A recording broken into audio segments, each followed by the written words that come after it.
Hello, beautiful soul! Welcome back to my channel. This is Mei Chang Amer from Japan, Kabayan, Taurus. This reading is for you. Maraming salamat. This is for 100 hours. August 2024. Maraming salamat muna sa mga subscriber, new subscriber, cross-watcher, at sa mga bagong pasok dyan. Welcome na welcome kayo sa bahay ni Ate Aimee. Maraming salamat sa nakataba na puso ninyong mga comments. Sa lahat kayo is resonate. Comment na mga kabayan ng inyong energies na iwan dyan. Pati pangalan yung binabasa ko.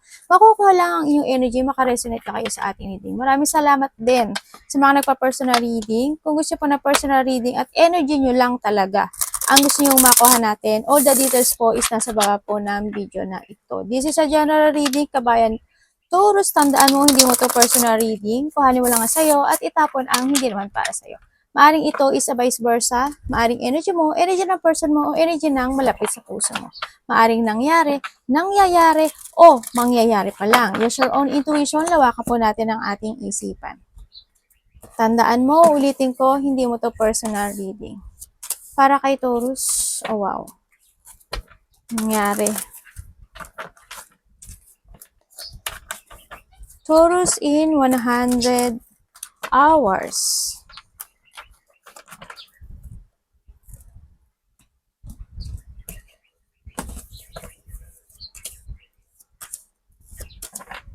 Thank you.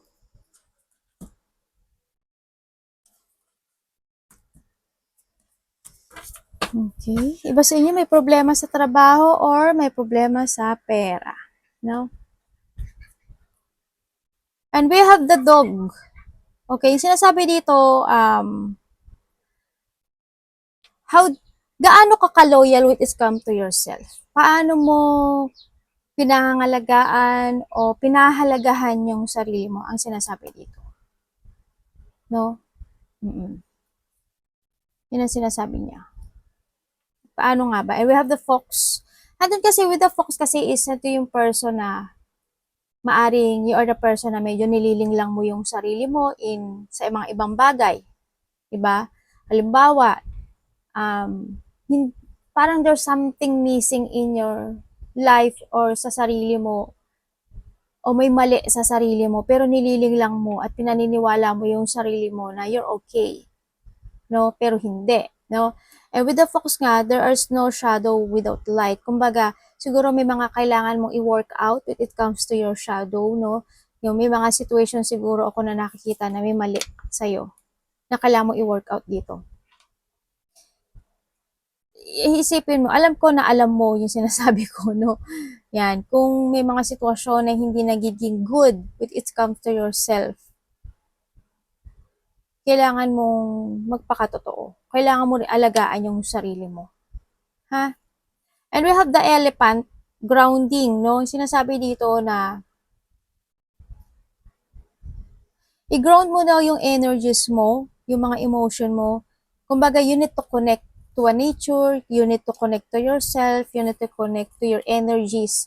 Kumbaga, ibalik mo yung energies mo na dating ikaw.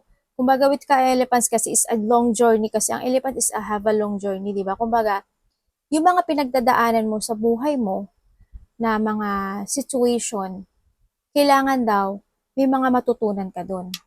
No? How do you love yourself? How do you connect to yourself? Kumbaga, sinasabi ito, nililing lang mo ba yung sarili mo? O siguro may mga situation ako na kailangan mong talagang ano tawag dito? Pag-aralan, no? Hindi ko masabi nasa dulo ng dila ko, hindi ko lang masabi eh. Kailangan mo ng shadow work sa sarili mo. Yung iba sa inyo siguro kailangan, no? Pahalagaan mo yung sarili mo, no? Sa nakita ko dito. We have the cloud. Yung sinasabi dito, si cloud is, yun nga, may mga, minsan siguro, nalilito ka o nililito mo yung sarili mo, ganyan. May mga unclarity or may mga uncertain, mga kawalang katiyakan ako nakikita sa'yo. Also, this is a problem also. Siguro, minsan, hindi mo na alam at hindi mo nakilala yung sarili mo. Siguro, ganun, sa iba. And then, nagkakaroon ka daw ng doubt at nagkakaroon ka ng mga worry o pag-aalala, no, sa mga bagay-bagay sa nakita ko dito. Or kailangan mo mag-alala rin sa sarili mo sa nakita ko dito, ha? Yan, nagkakaroon ka ng negativity. Sinasabi dito.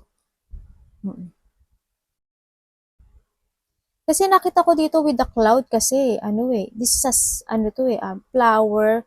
Kumbaga, you need to take care yourself, no? Sa nakakita ko dito. You need to take care yourself talaga. As in, yung iba sa inyo, alagaan niyo yung sarili niyo. We have the house.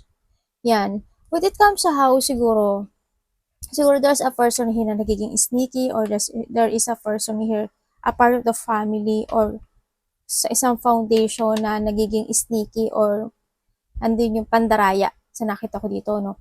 Also, the house kasi sinakita ko dito, andun yung you are the person din siguro na you want ang private life or you want ang privacy sa nakita ko dito o may mga you want to secure your family na okay sila, na maganda sila, na komportable sila. And more din sa nakita ko sa inyo, siguro mas komportable kayo with sa bahay. Nasa bahay lang. Yun na nakikita ko dito. Handun din yung pagiging concern and love when it comes to your family. Ang nakikita ko dito. No? O yung mga malalapit sa puso mo. Andito rin siguro you care. Ganyan. O kaya nagkakaroon ng problema sa pamilya, sa bahay, sa mga authority, sa mga something ganyan ako nakikita. No, kung ano man yan, nagkakaroon siguro ng problem sa iba. And we have the mountain. Ang nakikita ko dito, yun nga, there's a blockage. Ako nakikita dito. Yan, kumbaga may mga blockage na nakikita ko na sa mga dadaanan mong landas. No? Yan, kumbaga may mga obstacle magkakaroon daw ng delay. Maybe iba sa inyo mahilig kayo mag-hiking or nakapag-hiking na kayo or you have a hiking na activity, no? So, nakita ko dito. Nakikita ko rin dito na there's an enemy. Ako nakikita dito, no? Baka itong fox na to, no? Sa nakita ko dito. Baka yung si fox isa yan sa enemy mo, 'di ba? May mga challenge din ako nakikita sa iyo, no? Dito with the mountain.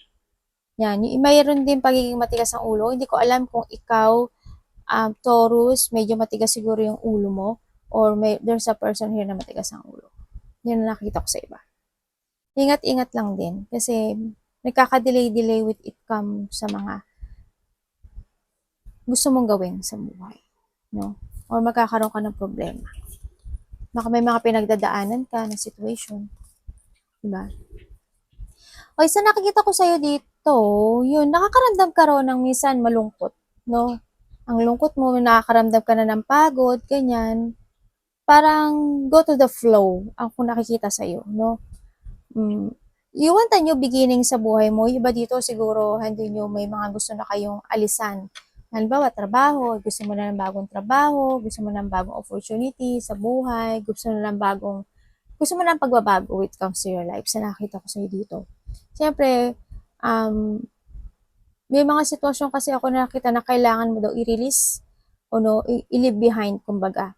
You need to leave behind yung mga situation na hindi naman na mag-work sa'yo anymore. Sa nakita ko sa'yo. No? Halimbawa, when it comes dito sa situation mo, diba sinasabi dito na we have the divine service, ibig sabihin, gaano mo kakilala at gaano mo pinahalagaan yung sarili mo. Diba sinasabi niya dito? Yan ang nakita ko dito. Well, kung yun yung mga sitwasyon na yun, siguro kailangan mong i-leave behind yung mga situation na hindi nakakatulong sa iyo.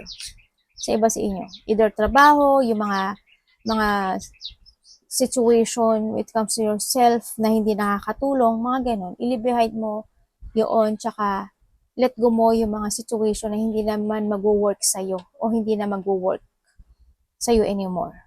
No? So, nakita ko sa ito. You need to be stronger and wiser, syempre. You need to create for a new horizon. Ako nakikita sa iyo, no? Nakikita ko sa iyo dito, there is someone here na umalis, or there is someone here na nag-abandon sa iyo, or ikaw nag-abandon, no? And basta vice versa tayo. Maaring yung iba dito is may nawalang buhay in the past, na mga malalapit sa puso, sa nakita ko. Nakita ko sa iyo dito, handin yung may mga sitwasyon na nasasaktan ka. May mga sitwasyon na nakakaramdam ka ng parang someone is backstabbing you sa nakita ko sa'yo. Lalo na when it comes sa problem, when it comes sa financial, medyo iba sa inyo, financial or trabaho, siguro nakita ko na may problema kayo. May mga pinagdadaanan kayo doon, no? Nagkakaroon lang talaga kayo ng options in life sa nakita ko sa'yo dito.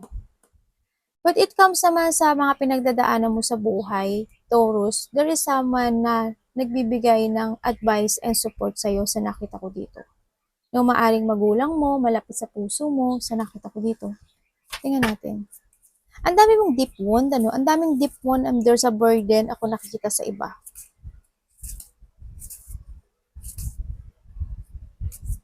Nandito ka kasi sa situation na naglo-look ka ng mga new direction eh, sa nakita ko dito. Tingnan natin ha.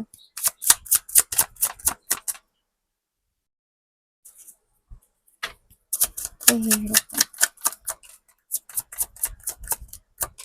Mabait kayo, alam niyo ang bait niyo. Nakita ko yung kindness niyo.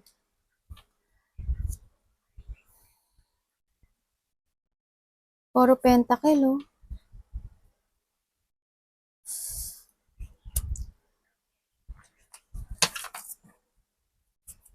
Bakit po hindi si ano? Oh. Okay, ibig sabihin yung iba sa inyo,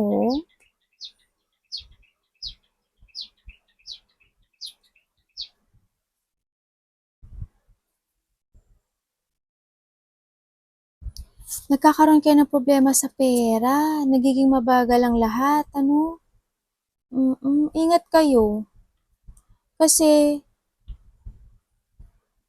kung hindi siya sa family mo sa'yo, ako nakikita, o sa trabaho mo, magkakaroon ka ng problema. Yan o nagkakaroon ka na ng problema sa ngayon.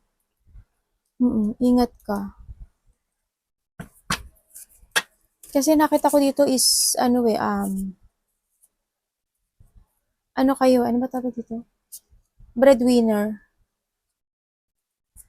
Ano ba di ko malaman kay ano?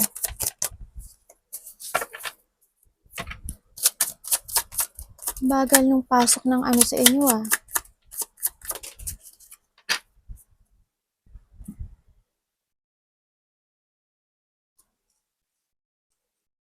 Magkakaroon daw ng pagbabago sa inyo?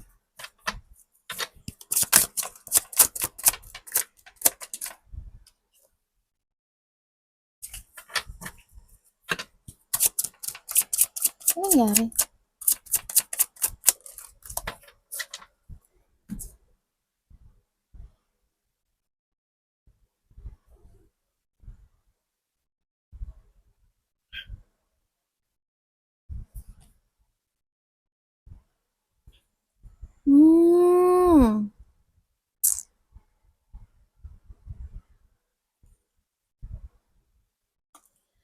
Ibig sabihin, may nangyayari dito na related ang car, vehicles.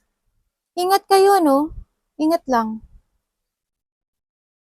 Kasi nagiging kung ano man yung mga situation about with the car, vehicles, ganyan, as in there's a gulong, nagkakaroon ng medyo matagal ito or nagkakaroon ng problema dun. Ingat kayo ha, baka may masaktan. Unexpected ito na maaring there's a conflict. I hope walang masagasaan or walang masaktan kung ano man situation yun sa nakita ko dito. Nagkakaroon kayo ng disappointment din sa iba. Maaring sa work, maaring related ang sasakyan, vehicles, something. Yun nakita ko. May mga depression ako nakikita. May mga separation. Kumbaga, unexpected blow of emotion of pain or this is a storm sa iba. No? May mga hindi pagkakaintindihan or makakaramdam ng hindi kasiyahan. Confusion, something.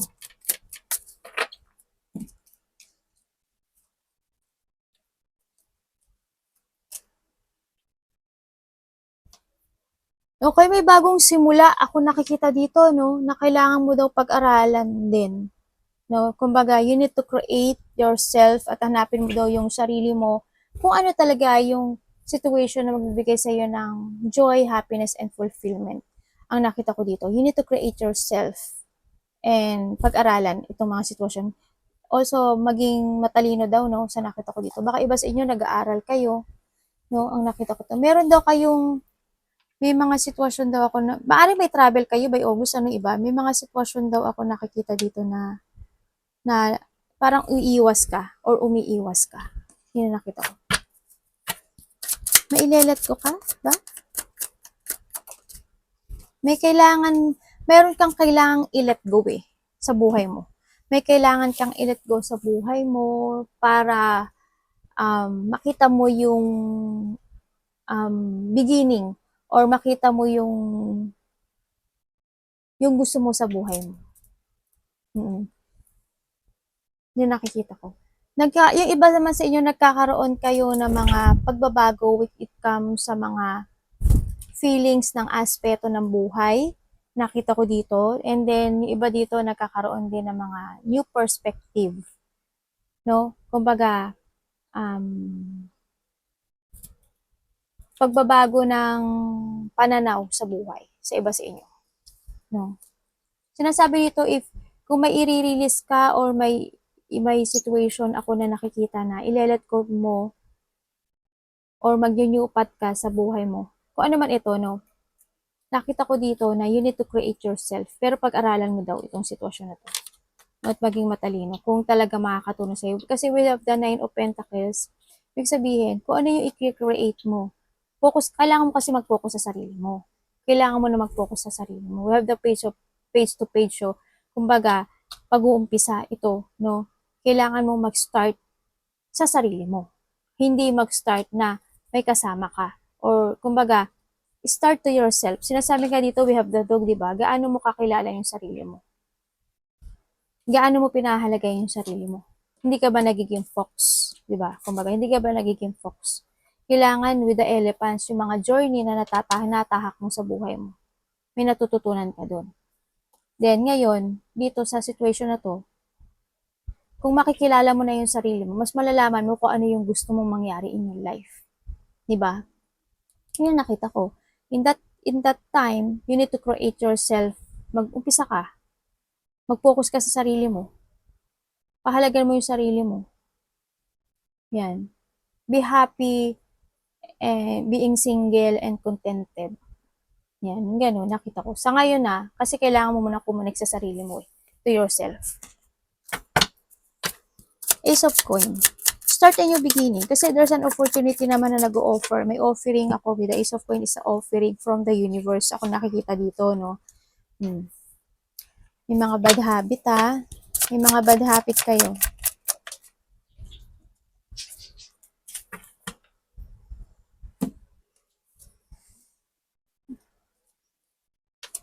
Okay, iba sa inyo may mga bad habit. Nagkakaroon kayo ng mga missed opportunity na hindi nyo inaaksyonan. Kumbaga na dito kayo sa sitwasyon na you are stuck. No? Kumbaga with come to bad habit, siguro may mga sitwasyon ako na nakikita na nasasayang yung panahon or nasasayang yung pera. Ako nakita. Maaring halimbawa, may mga sitwasyon na nagkakaroon ka ng problema which comes to your kaperahan o sa sarili mo. Baka may mga bad habit ka sa sarili mo na kailangan alisin, na hindi mo kayang, kasi kailangan daw sa alisin. Kumbaga, hindi ka nag-a-action, kaya nagkakaroon ng stuck energy dito sa situation mo. Diba? When it comes naman sa mga opportunity na dumarating sa'yo, kumbaga, nagkakaroon ka ng mga few options. No? Halimbawa, may trabaho ka ngayon, hindi ka makaalis. Wala kang magawa. Kumbaga, kung magti-take it action ka at you trust your intuition, kasi nakaka-doubt ka sa ngayon, kumbaga there's a negativity. Ako nakita, nagkakaroon ng distraction to start a new beginning and focus to yourself. No more. Ako nakikita dito, to connect to yourself din. Yun, kumbaga, handun nga na nagkakaroon ng distraction. Kumbaga, there's a sudden changes din ako nakikita when it comes sa'yo. Pangit kasi ng barahe. Yellow sensor. Ano po yun?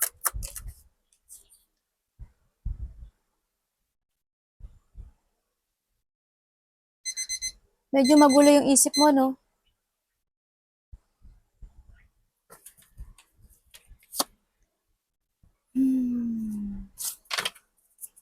Ano pwede ko malaman dyan? Kailangan mo daw limitahan yung sarili mo.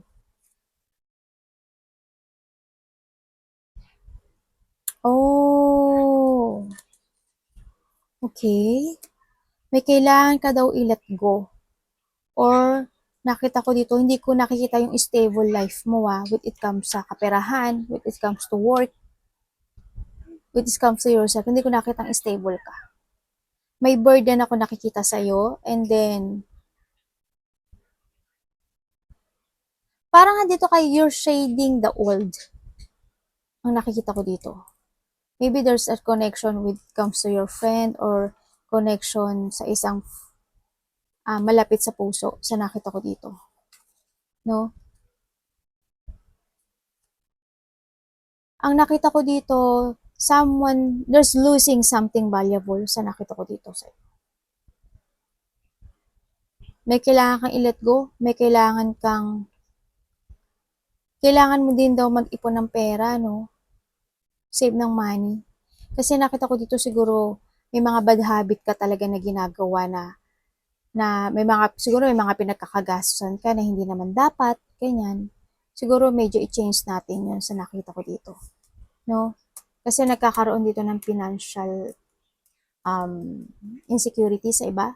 Ingat din kayo kasi maaring manakawan kayo o maubusan kayo ng pera sa nakita ko dito. No?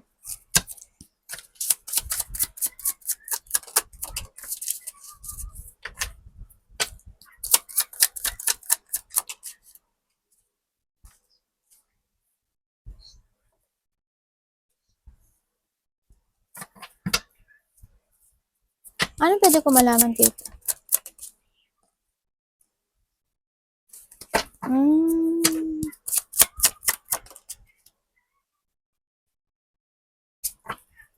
Ang sinasabi dito, yun nga, makakaramdam ka daw ng pagod na kailangan mong alisin sa sarili mo, tsaka pahalaga mo daw yung sarili mo. Ito, ang sa sensor ng ating no? Pahalagahan mo daw yung sarili mo, kaya may mga kailangan ka daw i-sacrifice dito, no? Para to move on, no? Para, kailangan mo daw ng balansehin yung sitwasyon mo. Kasi nakikita ko dito, kumbaga, walang action Wala akong action na nakikita. Nandun pa rin yung burden, nandun pa rin yung hirap, nandun pa rin yung stuck, nandun pa rin yung, you need to plan. Sinasabi, you need to sacrifice something and kailangan mo daw na magplano ng bago or magkaroon ng strategy in life, no? Kailangan mo talagang i-leave behind yung nakakapagpapabigat sa'yo and jump to your fashion ang sinasabi dito. Kasi sa ngayon, parang nandito ka sa sitwasyon mo na nagtitiis ka kung nasaan ka ngayon Parang nagtitimpi ka lang kung ano yung meron ka. Nagiging patient ka sa mga situation na meron ka ngayon.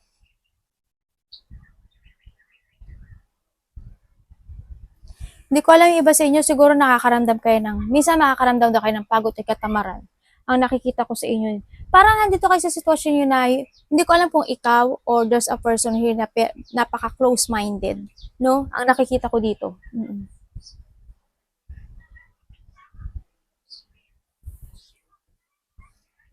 Parang lack of confidence yung iba. Magplano kayo mag-jump kayo sa fashion nyo, tsaka kailangan nyo i-release yung mga situation na hindi naman makakatulong sa inyo, ha?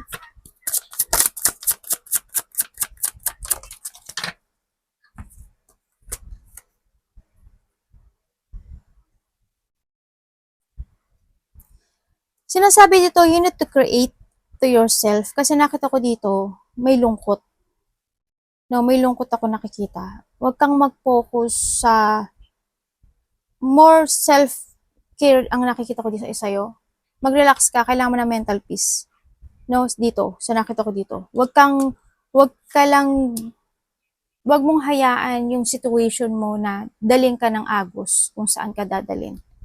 Huwag kang mag-focus sa mga situation na natapon na, nangyari na, situation from the past. Huwag kang mag-focus doon sa nakita ko dito. You need to create para magkaroon ka ng dasan or magkaroon ng recovery dito sa iyo, no? Kailangan mo din daw magbigay ng oras sa sarili mo Kumbaga, um, mm,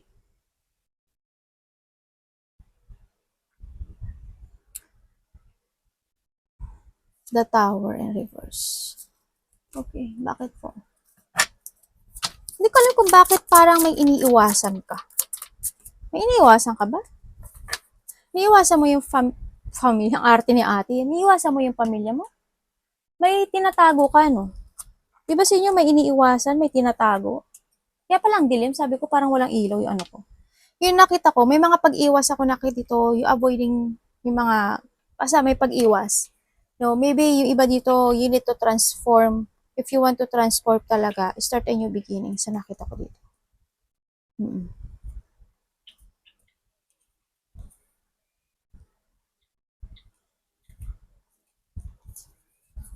May makikita-kita, no? Ako nakikita dito na pamilya.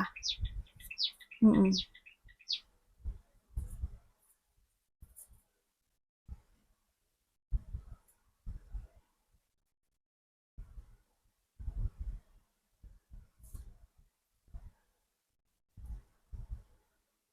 Tingnan ko nga sino to. Sino ka?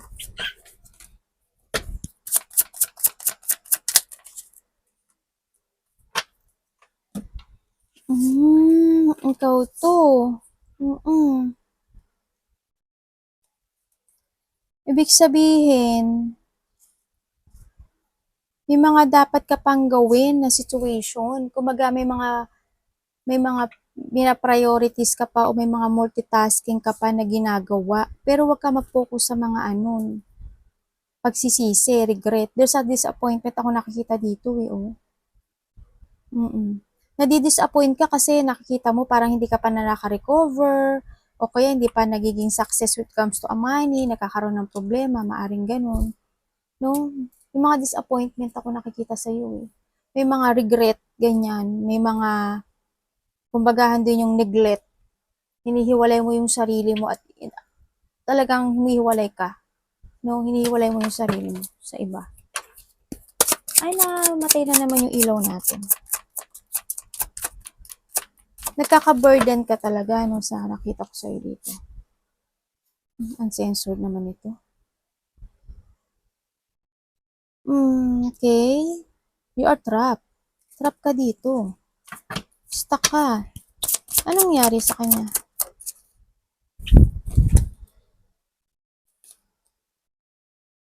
Sino po to?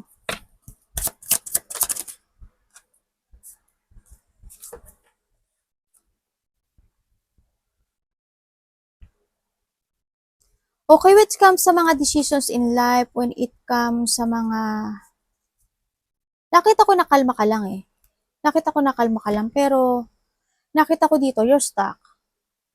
You're trapped. Nagkakaroon ng frustrations in life, burden, and victim mentality to. Andito ka sa sitwasyon mo na parang, yun nga, wala pa gaano ngayon ako nakikita ang plano. No? Panggubaga, nagkakaroon ng stagnation or iba nga dito, makakaranas daw kayo ng katamaran. Kumbaga, frustration nga and magkaka-delay-delay. Yan. Siguro may new horizon, ano, sa nakita ko dito, wag kang ma-delay. Siguro nga may mga dapat pang unahin at gawin para sa pag-uumpisa. Ano matatapos po ba ito sa kanya?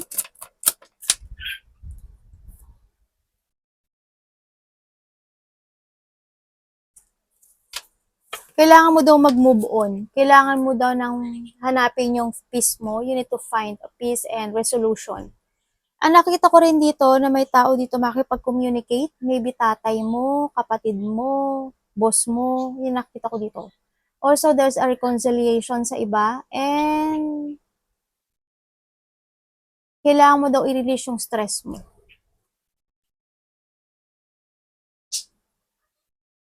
Para daw matapos yung medyo magulong isip at saka yung, or there's a conflict kung if maybe meron, ganyan. Kumaga mag-i-end na daw yun sa nakikita ko dito. Okay, may makikipag-connect sa'yo.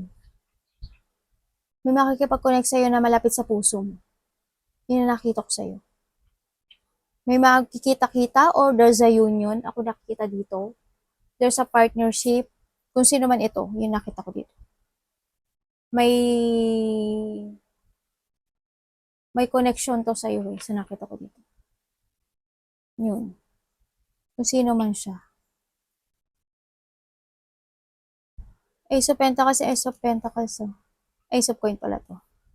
Ay, ganun din. Pareho siya, oh. Kailangan daw ng new beginning, ano, sa nakita ko sa'yo. Okay, may nag-aaway-away.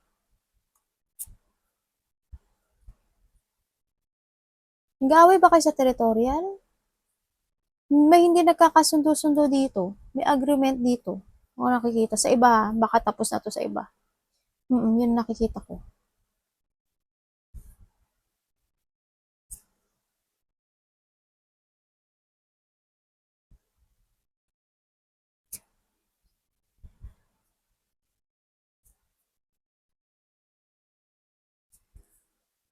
Okay, thank you. Wala akong nakita. Okay, wala naman ako nakita. May chinek ako eh. Baka ako may nakita akong hindi maganda. No, wala naman.